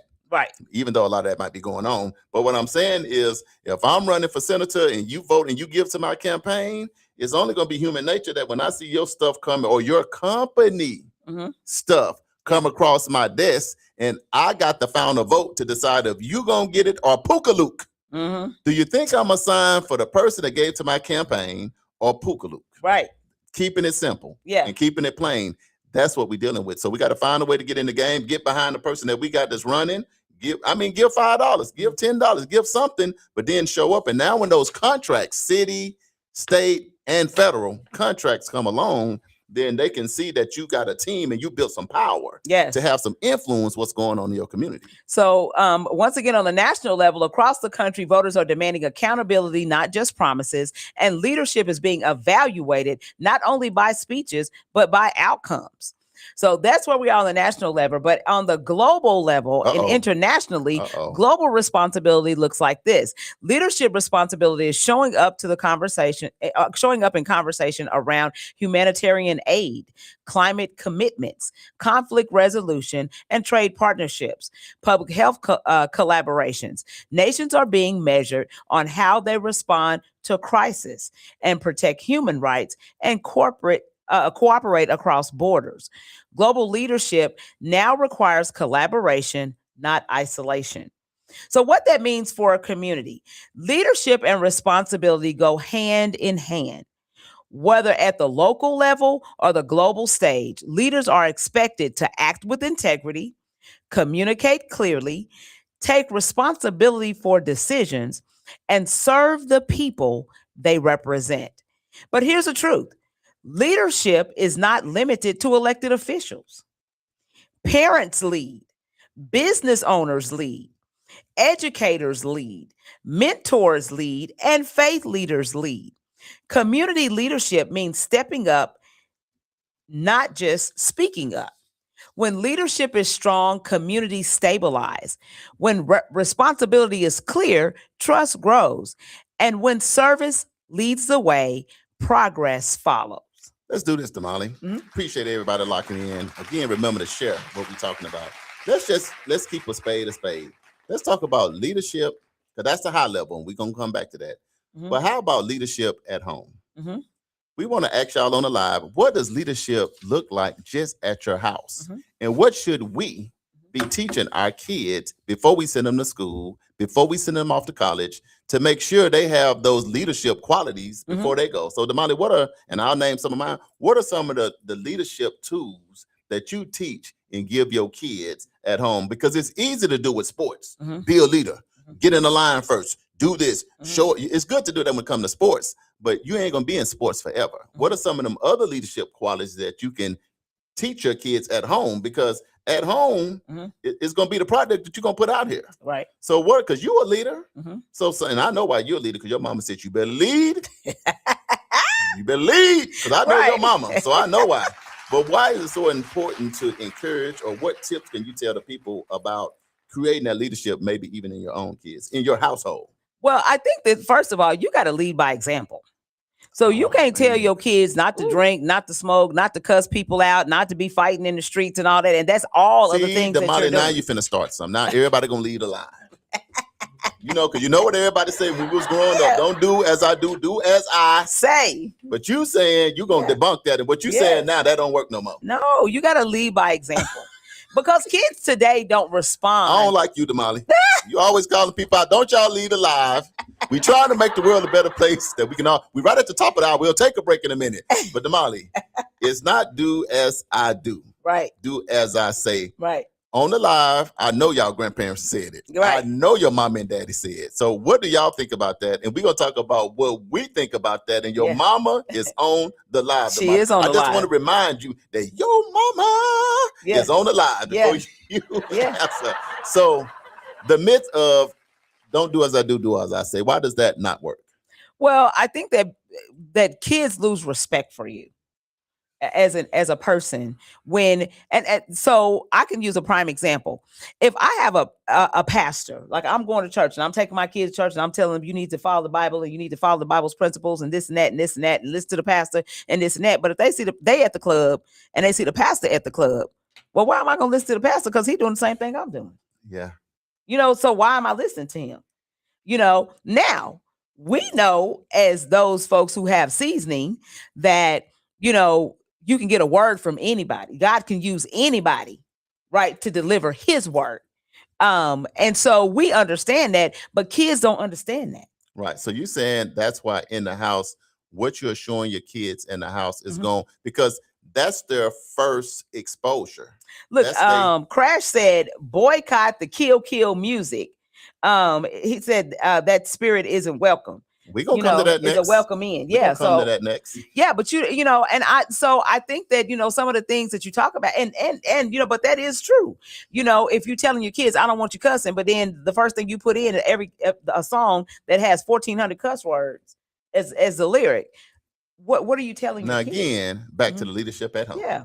No, but that's leadership. Right. That's if I'm telling you not to do something or how to do something, but I'm doing the total opposite of what I'm preaching to you, then why should I listen to you? Which you're making a great point. So the music that you're listening to in your house and is all cussing all day, every day, especially on the weekend when you're cutting up. And then when you get into your kid car and they bumping what you was listening to, why are you listening to that music with all that profanity? Right. Well, I grew up in a house with a bunch of gangsters.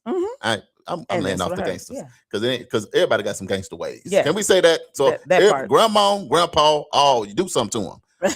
But anyway, I'll say too, Damali, I agree with you on that too, because life can be hard sometimes. But I think the notion of do as I say, not do as I do is not a good practice. And I think also that parents can make adjustments, meaning you got a public life and you got a private life. Correct. And even in your house, certain things should be public and some things could be private, because here's the thing, we all still human.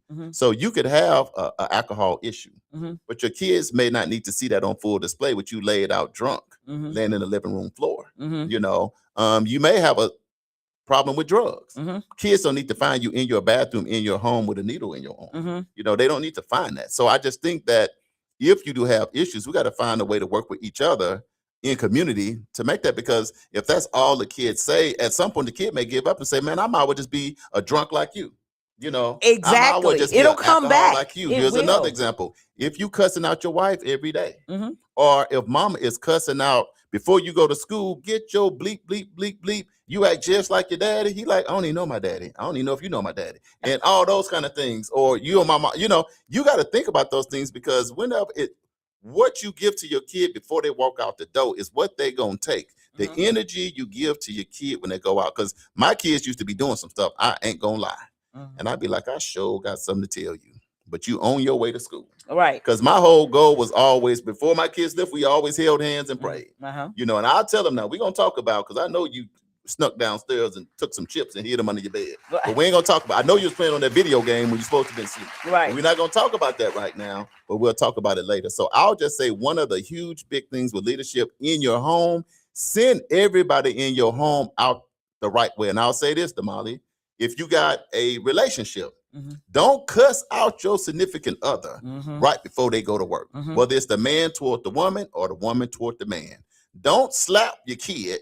Well, don't slap your kid at all. But anyway, I know slapping, sometimes kids be smart in the mouth. Right. Don't slap them hard. Can I say that? Can we just be real? Don't slap them hard. Because all us, in my age, we all done got, they don't even call it slap. I'll pop you. Yeah. In the mouth. And that pop is involuntarily. It's just you sitting there talking and they sitting there looking at you. And see, you young people don't understand. See, us, we would be doing, we talk and do this. Yeah. We watch. These kids now don't know. We been watching TV. And your parents say, come here. See, come here. See, these young kids don't know what that means. We be watching the grandkids when they come here. Come here. My grandma got something to tell you. Come here. Come out. And because we know what's going to happen. Right. You know what's about to happen. But anyway, I'll say if I leave the people with one thing, and we're going to go to the live, let people leave out of the house in a good spirit, in a good space. And if you got other things you got to deal with it later, because when they deal with this world, it's already going to be a lot they're going to be challenged with. So let them go out in a good space with good energy and unpack that stuff later. You ain't got to take care of it all right now. Right. So Crash says habits are easy to pick up, but almost impossible to put down. He also said, explain that you made a mistake and please don't do the same. See, that's what I'm saying. Being transparent, you know what I'm saying? And just saying, hey, I did it this way. That wasn't the right way to do it. You know, there are some of us who have made mistakes, you know, who have things on our record, who've done things, but, you know, you want to make sure that you are explaining to your kid, yeah, I did walk down that path.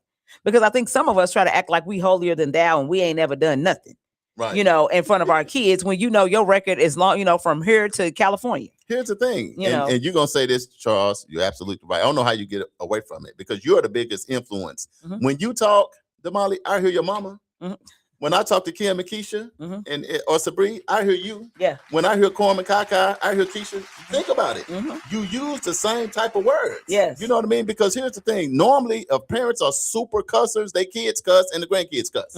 Because that's how we communicate in the house. Right. So a lot of times now, and it'd be funny. Have you ever talked to your kid and they say something about and it sounds just like you? They said something to you like that sound. When I'm talking to or you hear your kid talking to somebody else. Yeah. Like I hear Khalil talking to somebody else and I'm like, he's saying all the stuff I normally say. Yeah. You know, so remember and that. then you be like, oh, dang, What you putting into the people in your house is what they taking out to the world. And we all are an example of what's going on. And that is under leadership. Yes. So have good leadership in your house so that you are putting out a good product. Let's say like a leadership at work. Yeah. Leadership. Well, before we do that, it is currently 5 after the hour, 58 degrees. Yeah. We're in week 4, day 19. We are. And today we're talking about leadership and responsibility. So we're going to take a quick break.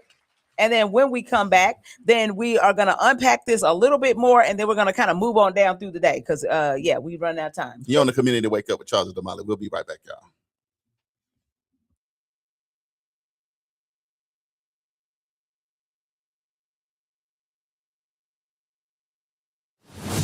Theater North Tulsa presents Nat Turner in Jerusalem at the Tulsa Performing Arts Center. A powerful 2-person drama imagining the final night of Nat Turner as he confronts Thomas R. Gray, the man who recorded his words and helped shape his legacy. Written by Nathan Allen Davis and directed by Keith Daniels. It's the hit stage play Nat Turner in Jerusalem. Explore faith, resistance, and the cost of telling the truth. Don't miss Nat Turner in Jerusalem, playing at the Tulsa Performing Arts Center, Liddy Dungeons Theater. February 21st and 22nd, 8 o'clock and 3 p.m. And February 28th and March 1st, 8 o'clock and 3 p.m. Get your tickets now for Nat Turner in Jerusalem at TulsaPAC.com or call 918-596-7111. Nat Turner in Jerusalem by Nathan Allen is presented by arrangement on behalf of Samuel French Incorporated.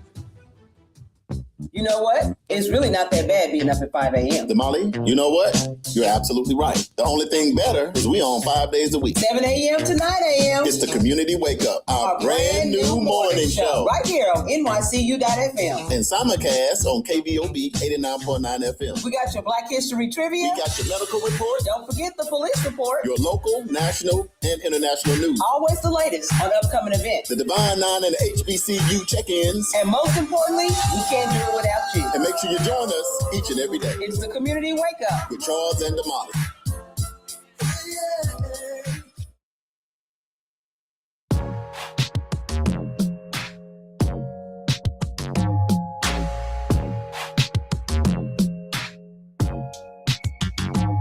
Community Wake Up with Charles and Damali. We live right here on NYCU.FM. We live locally on KVOB 89.9 FM.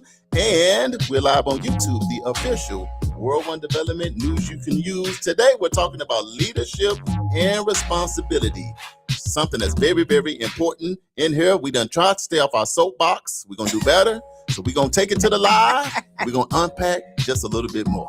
Uncle Brian says we have to teach our kids that we are not perfect because some people have skeletons in their closets and other people have cemeteries. Oh, my God. Not a cemetery, Uncle Brian. A cemetery? Right. But here's the thing. You got a private life, and Uncle Brian said the private deals with a cemetery in the closet. We're going to clean that closet out one day, Uncle Brian. That's what therapy and counseling come into play. What we got next? Faye Nelson just joined. What's going on, Faye Nelson? That's the one person that used to keep me in line. Okay. Leadership comes from the people you can work with, and I work with her husband, and he gave me a lot of tips I still use today. Mr. Leotis, I see you in the hospital, but prayers for you, Leotis, get better. Yes. I'm in there for you, my brother. My older sister, Teresa, said good morning. Good morning, Teresa. Welcome to the show. Awesome. So, okay. So we've been talking about leadership and responsibility. And, and thank you all for your comments on the live because this is an interactive show and we want to make sure that we're talking about what you want to talk about and we're getting your opinions out there because that's the problem in community is a lot of times we don't get to talk. We need a voice. We need Everybody a voice. need a voice. And on the Community Wake Up, you put a comment. If you want us to check out something, you have a voice. And remember, we local, national, and international. So your voice is going across a lot of different airways. And let me just say to our international family out there, y'all send the translated version. That's all right. Just send what you're gonna send. I listen. I don't know some of these languages, so I can't say it. We're gonna get a translator. We're gonna do something. It's AI. We're gonna get AI figure it out on our live, and the AI gonna unpack because man, we've been having China, Japan, and Africa, and Puerto Rico. In Canada. Damali, what you think about our international audience? No, I love it. I mean, I think that the more people that we are able to talk to, but that says something about the content that we're putting out, that people want to go to a place where they feel like they're being given true responsibility, where they're being given true accountability, where they're being able to communicate, where they're being able to share, from a grassroots perspective, because, everything looks different from your vantage point. Right. And I'm gonna ask you something.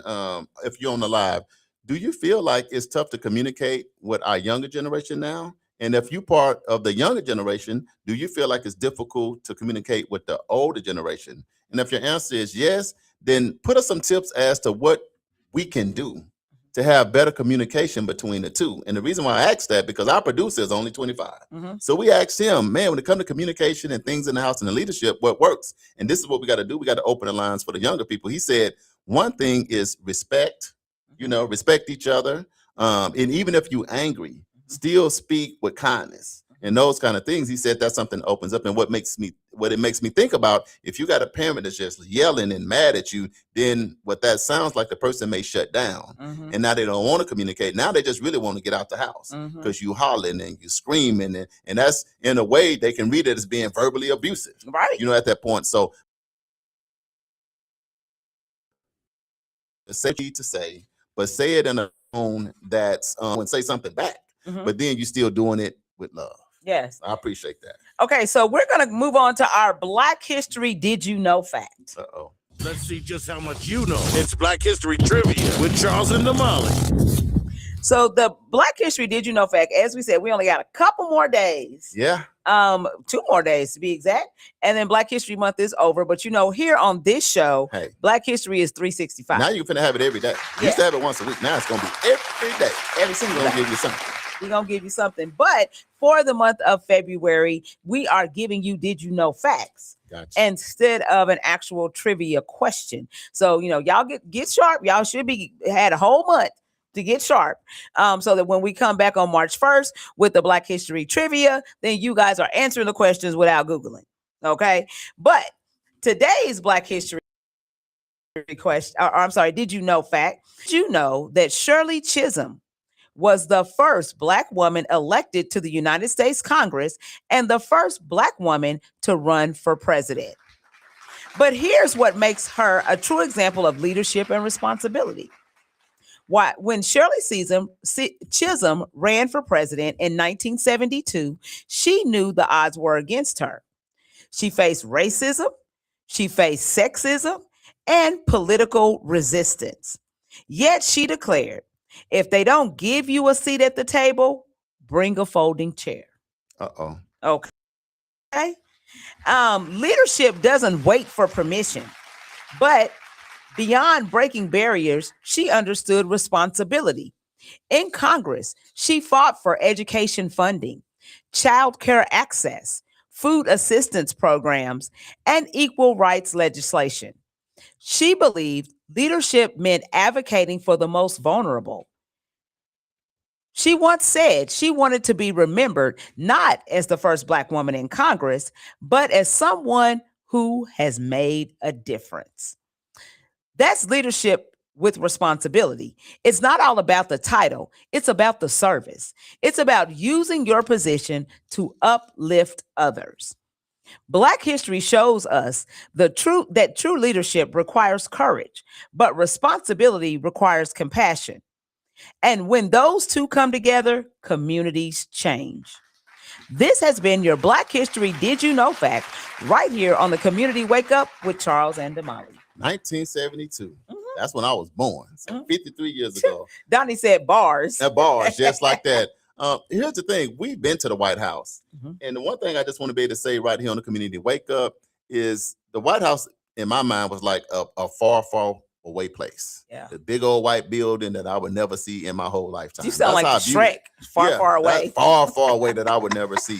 But what Damali and I got a chance to understand, you know, one, don't despise small beginnings. So some of y'all that are in your community fighting, you're trying to do what's right. Sometimes you don't know how far advanced you are in the work that you're doing. Damali and I went to the White House with a delegation of teams of 36 different states, right? And we was going to do a proposal. We had only been working for about 5 years, but once we got in the meeting, what we realized real quick, when they came up with the requirements. Now, these other organizations been around for 30 years and 40 years and 50 years. We've been around at the time for about 5 years. But when we went down the checklist of the things that you need to be doing, we were the only organization that checked all the boxes on the checklist. Right. But I'll tell you how that checklist started. It started us with having relationships with our local officials.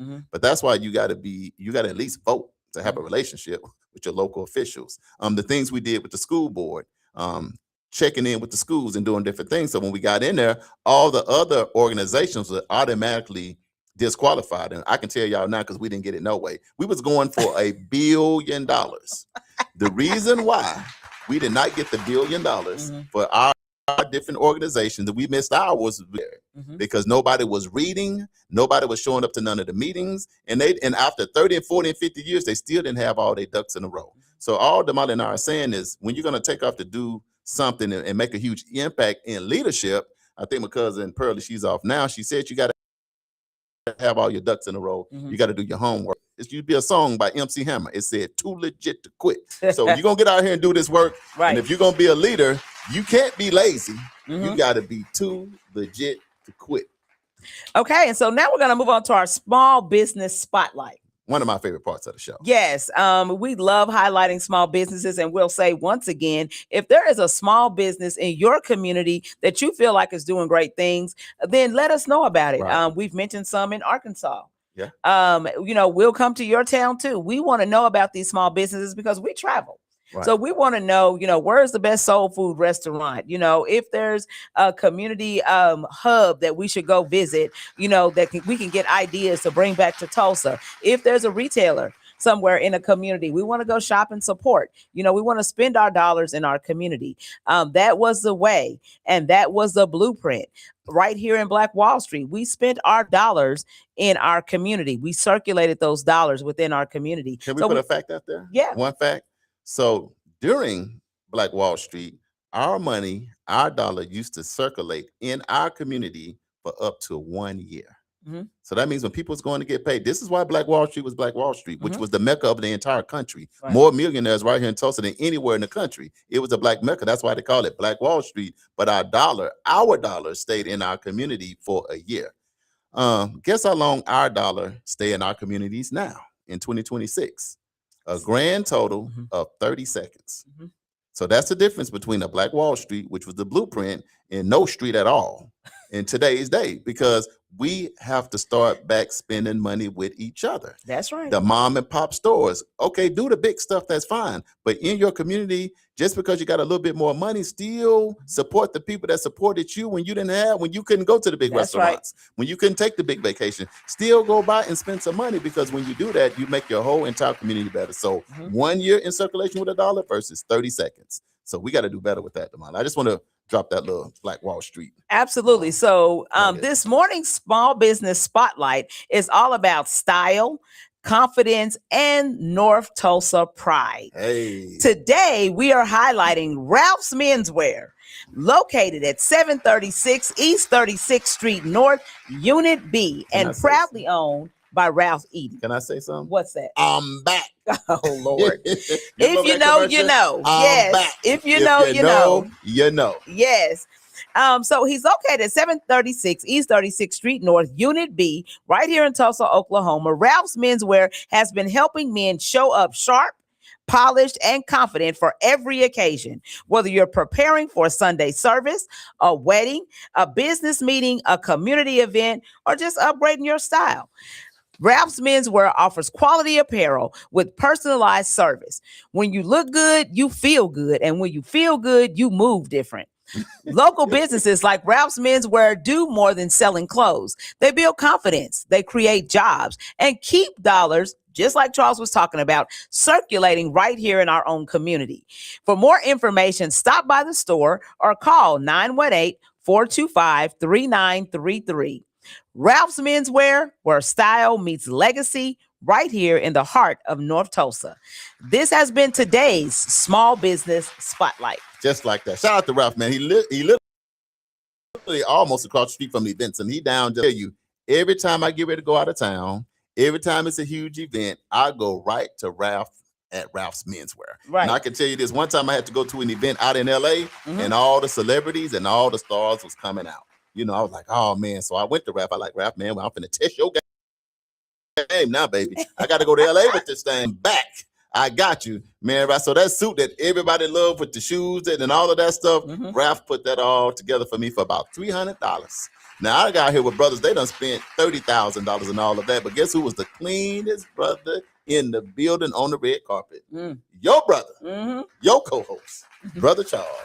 Brother, boy, you can but you know, when you go in certain spaces, everybody think everything you got on is super expensive anyway. Exactly. But boy, Ralph had your boy clean. So y'all go over to see Ralph at Ralph's Menswear, man. I mean, ties, you understand your dress code, you know your body style. When you walk through the door, he can tell you, oh yeah, you're a 46 long. Okay, then you're a 32. He know what you got when you go in. So if you really want to try to impress somebody, and he got those tailors. So if you're an athlete or you athletically built, that's a little different. You can't just be a box out here looking like a box. Right. Ralph will get that thing, chop it up. He got people, you take that suit, and when you put it on, it's going to fall on you like butter. Yes. So get ready for Ralph. I've been knowing Ralph a whole lot of years. I knew Ralph when he first got started in the game. I know. And if y'all are Arkansans, Ralph is from Arkansas.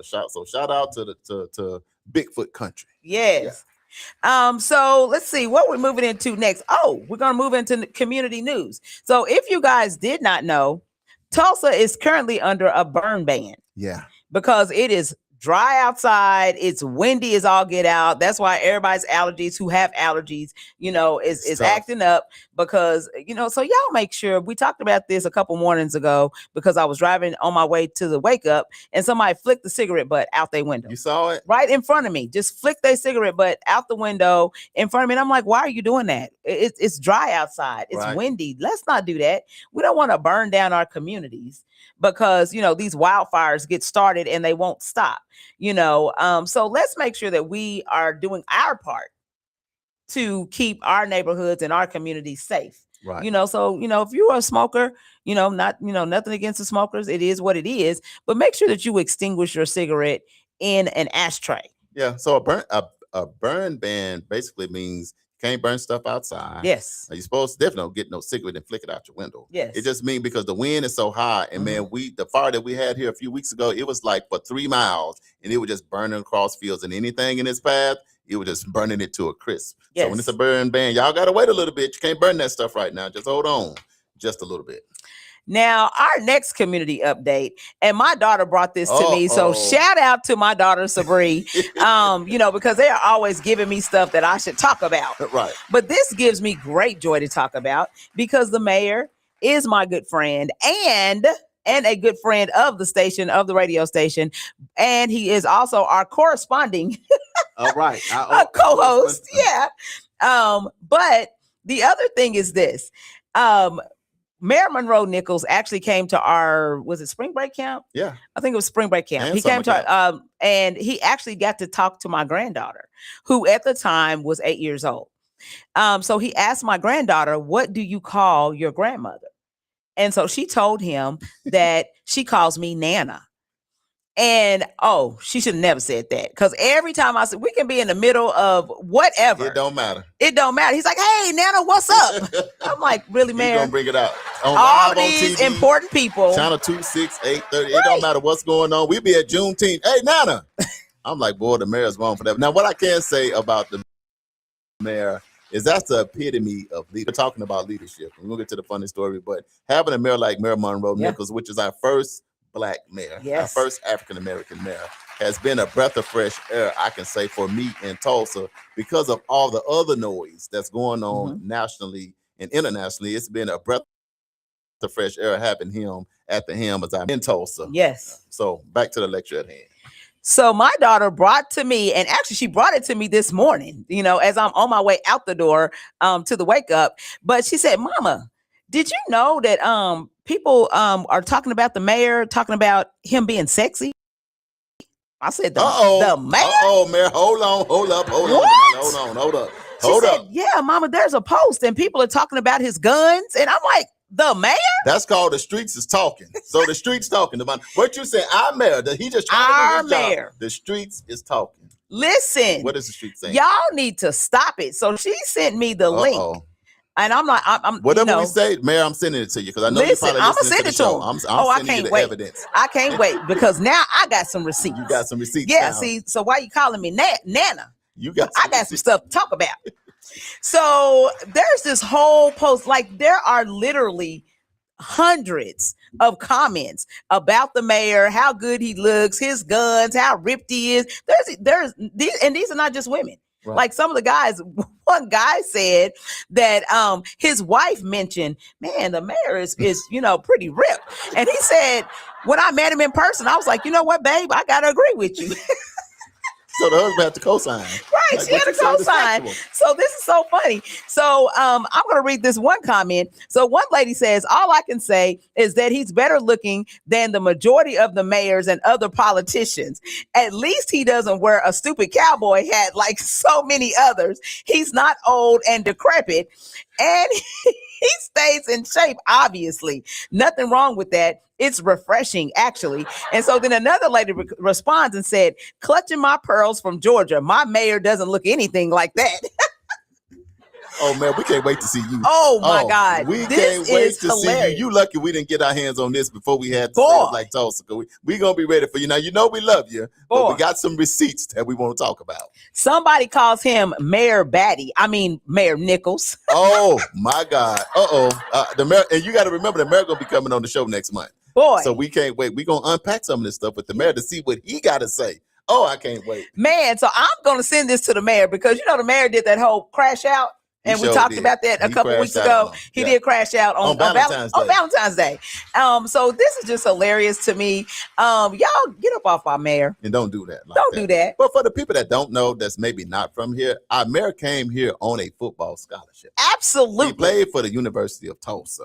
Part. So that lets you know right there. If you got a scholarship to come from Texas to Oklahoma, then you got that, But it's just funny how you never know what people are saying about you like that. And now that the mayor know that, now he gotta say security. Right. Security. I normally go by myself, but get me 2 more security officers over there at the door. Because I'm a baddie. Because I didn't know that. I'm a baddie. Now that I know, now I got a little fan base. And now not only just in Tulsa, now when he traveled, because these people are from other states and other cities. So shout out to our mayor. Here's the thing. He's a representation because we're talking about leadership. Yes. So I think it's now the baddie and some of that. I don't know. It might be too far just a little bit.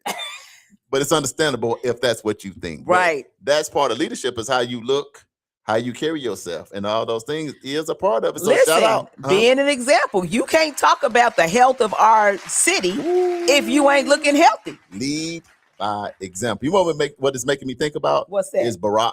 Yeah. Boy, you remember when Barack got in office? It's like the people. I'm like, Michelle, put Barack in some handcuffs. Right. These women out here, local, national, and international, are looking for Barack. Now, Mayor Nichols. You too can be. They are on your tip. Be careful in these Tulsa streets. Because we love you. You're doing a Not great just job. Tulsa, honey, because there's some on there. Yeah. When you travel, take your detail team with you now. Be careful out here now. Hold on now. So, Mayor, that is funny. I'm coming for you. I got funny. Some receipts. That is funny to me. No, we love you, Mayor. We're at the bottom of that. We're gonna take a quick break because we're gonna talk a little bit about leadership. When people come into these jobs and all of a sudden now your boss is 20, you've been at the job for 30 years. Is that fair? Is it not fair? What are maybe some of the things we can do to not have to? Have you ever experienced that? Have you ever had a job and all of a sudden some young person came in and they gonna say, okay, this person is here just to work with you. Next thing you know, 2 months later, well, they got promoted and they in your office and you in a cubicle. Yeah. That ain't fair. What? But the bottom line, in our community, we got to tell the truth about that and we got to find a way to do better with that. So we might have to do some in our education. We might have to pool our money together, but we got to find a way to not get treated like that. Because if you put in the work, you should get the pay. That's right. That's cool. That's okay, right. We'll take a real quick break. Man, we are right at 29, almost 30 after the hour. Temperature up to almost 60 degrees, but we'll be right back here and we're going to wrap it up on the Community Wake Up with Charles and Damali. Theater North Tulsa presents Nat Turner in Jerusalem at the Tulsa Performing Arts Center. A powerful two-person drama imagining the final night of Nat Turner as he confronts Thomas R. Gray, the man who recorded his words and helped shape his legacy. Written by Nathan Allen Davis and directed by Keith Daniels. It's the hit stage play Nat Turner in Jerusalem. Explore faith, resistance, and the cost of telling the truth. Don't miss Nat Turner in Jerusalem, playing at the Tulsa Performing Arts Center, Liddy Dungeons Theater. February 21st and 22nd, 8 o'clock and 3 p.m. And February 28th and March 1st, 8 o'clock and 3 p.m. Get your tickets now for Nat Turner in Jerusalem at TulsaPAC.com or call 918-596-7111. Nat Turner in Jerusalem by Nathan Allen is presented by arrangement on behalf of Samuel French Incorporated. Buy local, build local, support local. The Small Business Spotlight is brought to you by NYCU.FM. Listen live at NYCU.FM 24/7. Local dreams, local dollars, local success.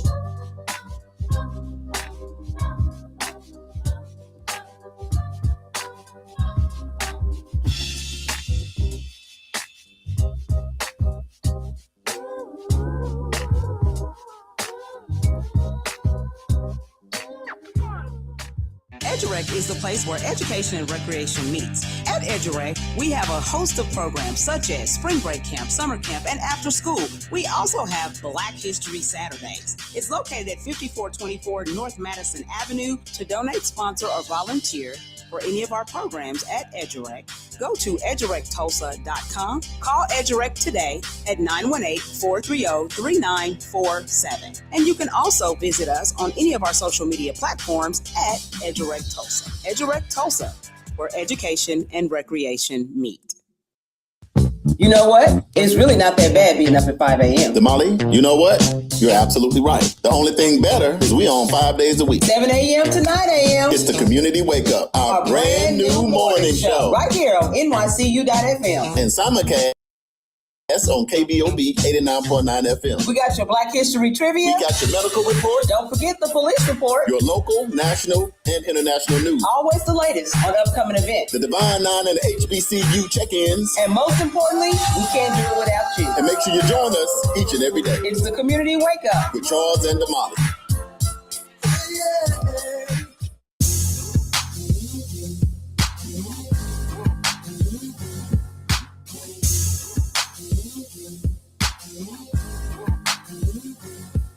Welcome to the Community Wake Up with Charles and Damali, and we are back right here live in Tulsa, Oklahoma, home of Black Wall Street on Greenwood, y'all. We in the building. It is Thankful Thursday. It is Throwback Thursday. We having a great time right here on NYCU.FM. WTU.FM radio station, on KBOB locally 89.9 FM, and on YouTube, the official World One Development News You Can Use. Damali, we turned up. Yes. It's Baby Friday. It is. It's almost the weekend. Absolutely. We got all your family and friends in the house. We're in the house. We got some other countries in here too. We appreciate y'all too. We're going to get us an AI language translator in here, so we take care of y'all. Right. We're talking about leadership and responsibility, local, national, international. But Damali, it looks like you got something special that you want to do with the people, and I think I'm ready for it today. So yesterday was the very first time that we did Black Community Family Fued. Black Community Family is back on this Thursday. Exactly. So we're going to do it today, but this is the Leadership and Responsibility edition. Uh-oh. Okay. So you know today's theme, leadership and responsibility. So we asked 100 people and we checked the research to see and we want to see if you can guess the top answers. Okay. So survey says. So you got to get the rules to the game first for the new people. Okay. So the rules of the game are this. I'm going to give a question and I'm going to give you some answers. Right. And you guys tell me what the top or the number one answer is based on the list that I give you. And you're only going to have about 30 seconds. So Yes. you don't have time to Google. This just bring it from the cup. Just shoot it from the hip. Don't waste no time that you hear what the answers are. You just shoot it out there on the live, because I feel like I'm going to get them all right today. And I'm going to see who else going to get them right, because I got my thinking cap Look, on. ready today. Our producer going to keep the music going. Yes. You know, because we don't want to get too quiet during the time while you thinking. Yes. But after you get your answer, put it on the live, and we're going to see who's going to win this thing. We need to get the Family Feud jingle. We're going to figure out one. JB Smooth will be back this weekend. We'll get a little jingle for him. Okay, so here we go. Question number one. They saying a little bit that the sound and I think that, yeah. probably won't be switched back, like when we do the standby picture, and then to go back over. It's internet. It's internet. Yeah. Okay, So sometimes the internet kind of gets out of sync. Uncle Brian, I would just refresh. And if you refresh, then that should put you back in sync. I should take care of it. Yeah. Okay, so here we go. Family Feud. Question number one. Name the first place most people in the Black community learn leadership. Is it number one, the church? Number two, the home? Number three, school? Number four, sports? Or number five, the neighborhood? Okay, y'all on the live. Don't y'all be slipping on me now. Now, y'all get in here, because I might need y'all on one of these. I'm trying to win today, and I'm going to win or lose with somebody today. So let's read it one more time. That give y'all time, because I know your fingers got to wake your fingers up. Now, you got to put your fingers on the live. So what is the question again and the answers? Because I'm coming out with my answer right behind it. Name the first place most people in the Black community learn leadership. Is it the church, the home, school, sports, or the neighborhood? Man, Damali, it seems. AJ, what you got, man? The Joneses said church.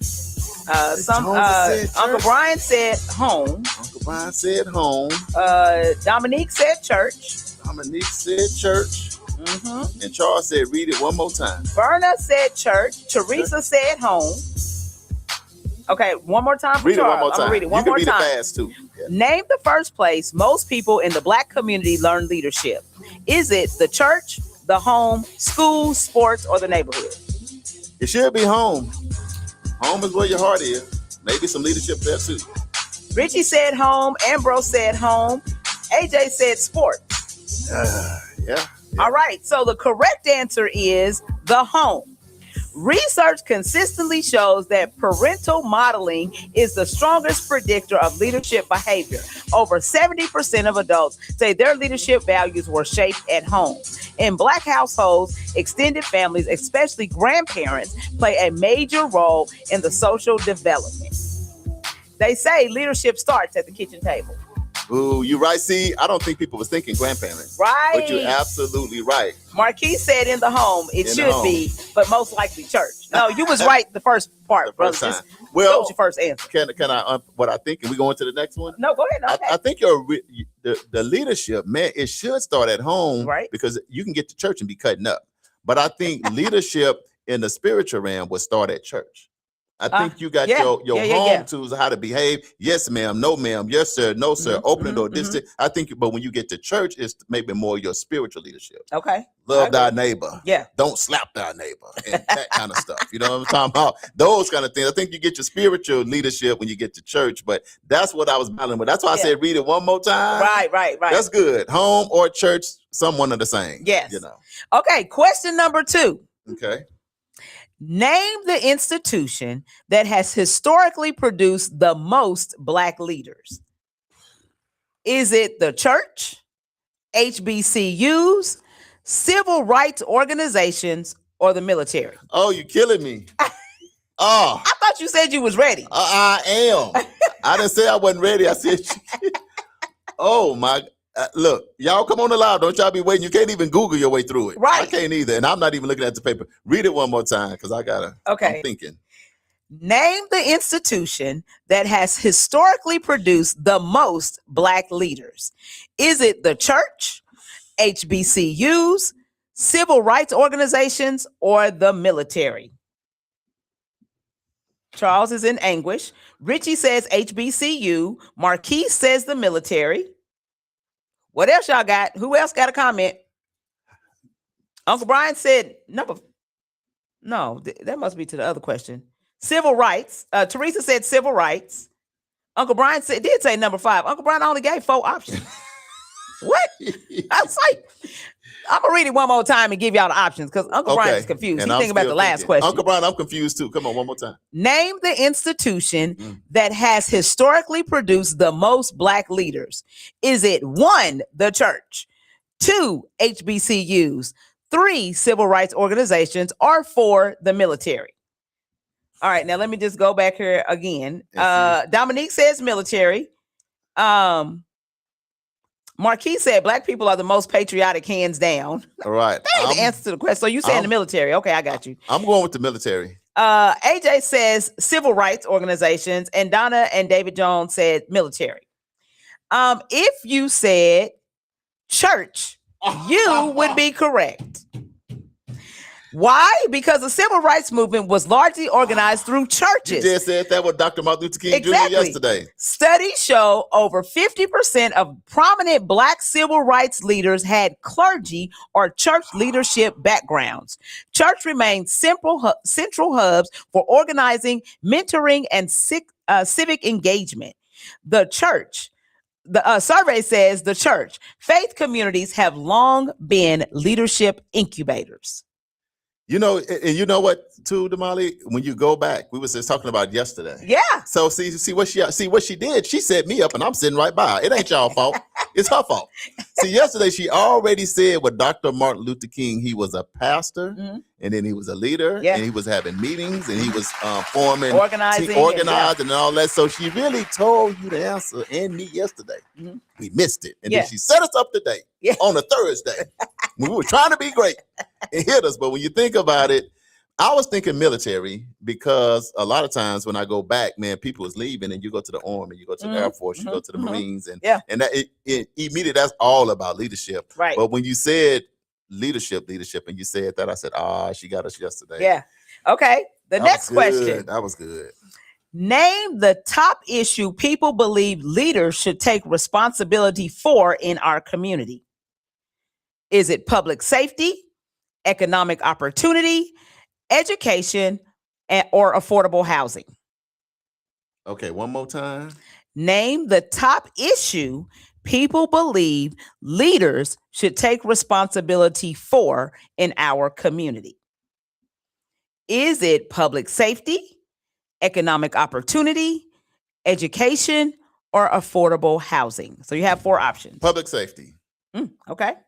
I'm going public safety. See, I'm the first one to answer this time because everybody else like, Damali, I'm 0 for 2. My brother's like, I'm 0 for 2 at this point. At the first, I ain't woke up. Now, this is the Community Wake Up Show with Charles and Damali. I ain't even woke yet because I'm 0 for 2. He's 0 for See, 2. That's why we call it the Community Wake Up Show with Charles and Damali, because we just trying to wake up to know what's going on, to be in tune. And I don't know. I'm 1 for 1, bro.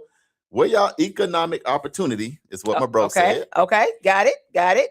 Read it one more time. I think the answers will come in because it's populated. So read it one more time, and we should have all the answers in. Okay, cool. Okay, so question number 3 says, name the top issue people believe leaders should take responsibility for in our community. Is it public safety, economic opportunity, education, or affordable housing? So now let's see. Let's go back. Let me see. Dominique says economic opportunity. World One Development says economic opportunity. Uncle Brian says economic opportunity. David and Donna Jones say education. AJ says education. Teresa says economic opportunity. Richie says education. Ambrose says education. And Verna says public safety with Charles. The answer is economic opportunity. So Donnie, you got one. Bro, why you didn't text me? We brothers. We looking. Hold on, Damali. See, this thing got personal now. Now we got the same mama and the same daddy, and I had a glitch in my DNA. Right. It was a glitch. It was a glitch in my DNA. And bro was like, bro, I was 0 for 2, and you was 1 for 1. We got to even this thing up because at the family reunion, I was gonna have something to say, but now we even. Is that all of them? We got one more, but let me tell you why we said economic opportunity. Okay. It said surveys consistently show economic mobility ranks as top priority in Black communities. Black unemployment rates historically trend higher than the national average. Wealth gaps remain significant, making economic leadership a top concern. So the survey says economic opportunity is the answer. Leadership is measured by access to jobs, ownership, and wealth building. So that's why that's the answer. We always like health is wealth, generational wealth. That's all we talk about. But I'm going to tell you why I went with my answer. Okay. Because I think if you're not safe.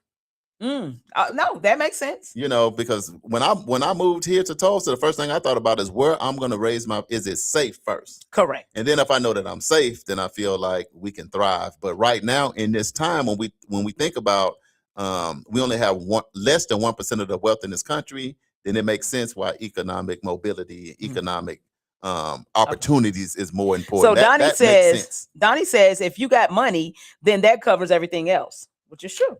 Count it out. Okay. So now this is the bonus round. So let's give y'all the time to redeem y'allself. The bonus round. So we're gonna get 2 points for this. Okay. So I can get my self-esteem back up. Okay. Here we go. Bonus round. Name the number one quality people say makes a great leader. The number one quality. Number one makes quality. A person a great leader. Right. Is it integrity, communication, vision, or strength? You was wrong for that. They all right. Ain't no D, all of the above. No. I got to get this right for my mama. Because you're talking about the number one. We saying for this, we're getting 3 points since it's the bonus. 3 points for the bonus? 2 points. 2 points for the bonus. Yeah. 2 points. Read it one more time. Come on, ancestors. It's Black History Month. Touch me somewhere. I'm looking for a sign right now. Right. Okay, so here we go. Bonus round. Name the number one quality people say makes a great leader. Is it integrity, communication, vision, or strength? Man, it got to be integrity. Okay, so you say number one. But I don't know what these people looking for out here in these streets. Richie says integrity with you. Richie, if nothing else, me and what is he? Our brother today. Yeah, he's our brother. So your brother Richie. Dominique says communication. Yeah. Verna says integrity. So you got 3 integrity. Oh, we all going down the sliding the slope together. We go win together.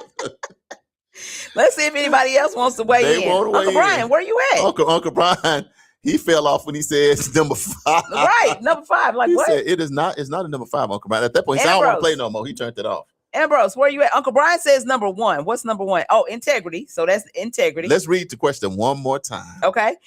Name the number one quality people say makes a great leader. Right. Integrity, communication, vision, or strength are your options. So Uncle Brian says number 1, which is integrity. Ambrose says communication. AJ says communication. And I think that's everybody else, because everybody else said either integrity. I think I got everybody. Got the Joneses? I don't see the. They say communication. Yeah, okay. I like them. So me and Richie, integrity. The Joneses, communication. My bro, communication. Okay. Verna, integrity. Uncle Brian, number 1, which is integrity. Uh-huh. Ambrose, he said communication. AJ, got that satellite dish, right? The Afro, communication. Okay. All right. If you said integrity, you would be correct. 2 All points, right. Yes. Bro. See, I see your DNA glitch, bro. I was gonna send it to you. I knew that's what the answer was, but I didn't want to say nothing. But Leon found. Yeah. So you know what, Leon? I was between that and Vision. And Mr. B said integrity as well. So it says National Leadership Surveys show integrity ranks as the most valued trait. 80+% of respondents in leadership studies say trustworthiness is more important than charisma, because leadership without integrity is just a title. So this is the deal. After all of this, now we're talking about leadership and responsibility. Here's what we just learned. Leadership in the Black community starts at home. Right. It's strengthened in church. It's judged by economic impact, and it's measured by integrity. In plain language, leadership isn't about position, it's about responsibility. And responsibility means serving, showing up, standing on principle, or standing on business, as we say. Standing on business. Creating opportunity for others. Now, that's what leadership means to you. What does leadership mean to me? Or what? Let's narrow it down. What is one leadership trait we need more of right now? What is and we gave you some traits before. But one leadership trait you need right now, the most important to me. And I will say integrity. Yeah, I agree. I mean, we just what they said 80%, because now, and the reason why I say that is so many politicians and different people come to the church when it's time to get the vote. Yeah. And I think you may be selling people a bill of goods, because then when you leave the church and all you did was leave a donation for $250, and then you was able to get some fried fish and chicken and some pound cake with some sides, some yams and cabbage, and I'm getting hungry before you left. But then you don't show back at the church when some of the same leaders that you talk to at church, when they see you in the community, you act like you don't know them. Yeah. And then you pull the same Jedi mind trick when it's time to run again. You show back up at the church smiling again with your wife and your little kids, and you're faking it till you shake it. So I'm for doing what you say you're going to do. And the integrity that I'm saying, that what you tell the church and what you tell the people is what you honestly try to do, and don't get in there and start striking deals behind door number 1. Not the kickback. And let's do this. We'll take a break as the other questions come in. And another thing I want y'all to think about on this break, because, man, we are coming down the line on our spring break camp. And our spring break camp is at Edgewick. We're going to talk about it more, but we got a lot of families showing up. Thank you, Richie, and thank you to the councilwoman, Ashley Grant, and some others, Talisa, that's Autry. But, man, we need some of these families to help with some donations. Or me and Damali got to pay for all of them. So we got about 10 kids, and it's $100 per kid. Yeah. So if you don't mind going to edgerectulsa.com and doing a little donation, we want to be able to scholarship these young individuals into our camp, because we don't want our camp is only $20 a day, and that's breakfast, it's lunch, it's field trips, it's education, it's the teachers, it's STEM, it's theme, it's wood shop. I mean, we really pouring it into it, so it's almost free, but we still got those basic expenses. So if today you balling on a day like today on Black History Month, then consider maybe at least $100 donation so we can get one of these kids through our spring break camp that's coming up here in a few weeks. We're going to take a break, because if you didn't make it to the big deal last night, you can make it to Theater North, one of our sponsors. We'll be right back after this break.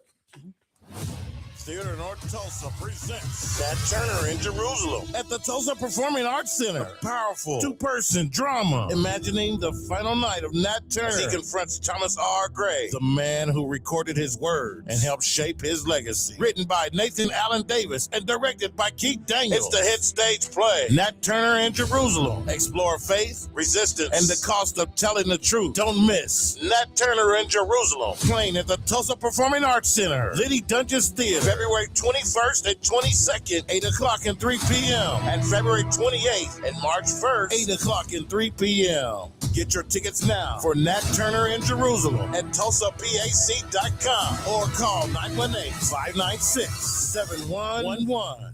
Nat Turner in Jerusalem by Nathan Allen is presented by arrangement on behalf of Samuel French Incorporated. You know what? It's really not that bad being up at 5 a.m. Damali, you know what? You're absolutely right. The only thing better is we on 5 days a week. 7 a.m. to 9 a.m. It's the Community Wake Up, our brand new morning show. Right here on NYCU.FM. And simulcast on KBOB 89.9 FM. We got your Black History Trivia. We got your medical report. Don't forget the police report. Your local, national, and international news. Always the latest on upcoming events. The Divine Nine and the HBCU check-ins. And most importantly, we can't do it without you. And make sure you join us each and every day. It's the Community Wake Up with Charles and Damali.